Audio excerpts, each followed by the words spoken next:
#1 box office hit for fourth Scorsese-DiCaprio teaming.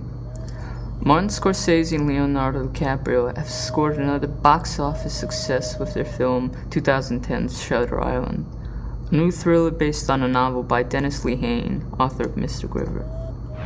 The story takes place in the early 1950s following federal marshal Teddy Daniels and his newly assigned partner Chuck Ull on their way to Boston's Shutter Island Hospital for the criminally insane to investigate the disappearance of a lost patient. Looking into some leads and questioning patients and hospital staff, neither Teddy nor Chuck seem to find any real answers. Since coming onto the island, Teddy's dreams grow more and more horrifying, more real the next time, dreaming of his dead wife and his experiences in World War II. Feeling close to result or answer, Ted reveals to Chuck that finding the lost patient was not his only reason for taking this case. Teddy wants to question a man named Lattice, the person responsible for burning his apartment, whose fumes killed his wife in the process.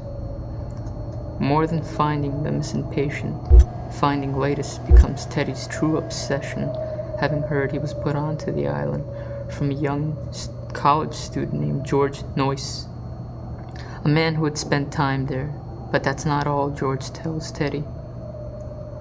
Unable to leave the island, conspiracies grow and questioning everything, Teddy starts to wonder what the real reason for his being on Shutter Island is.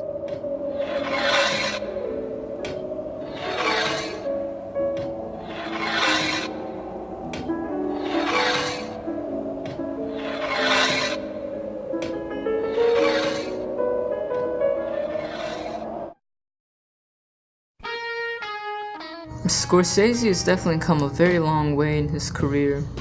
From his first film, Who's That Knocking at My Door, up to Shutter Island, Scorsese still manages to keep it fresh. I've pretty much seen every one of his pictures, and not once can I say he's repeated himself. I wouldn't count Casino a repetition of Goodfellas. They're different pictures that just happen to take place in the criminal underworld of the Mafia, and different can be said of all his work.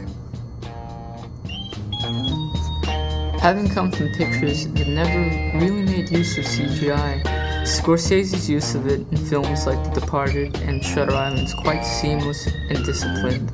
As a director, the man's very disciplined himself, never employing the same techniques to his films. His knowledge of film is so vast and valuable that he always has enough to play with. Most films coming out of Hollywood are frighteningly unoriginal and tasteless, with effects and characters that serve nothing to advance the story. There's a lot of putrid stuff to end it there.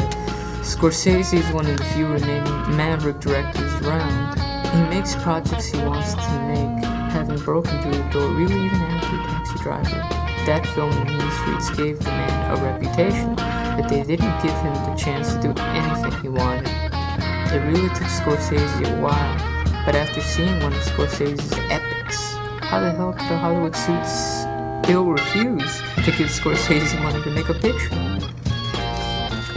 From Mean Streets to Taxi Driver to even Raging Bull or Gangs in New York, there's enough to see an evolution in the man's talent and skill, and Scorsese's career has definitely continued in that way. For Shutter Island, my rating is 5 out of 5. I was gripped to my seat and it was a fantastic picture all around. The acting, cinematography, the music, it was all dynamite. Only thing I had to sacrifice was a good seat in the theater. It was terrible.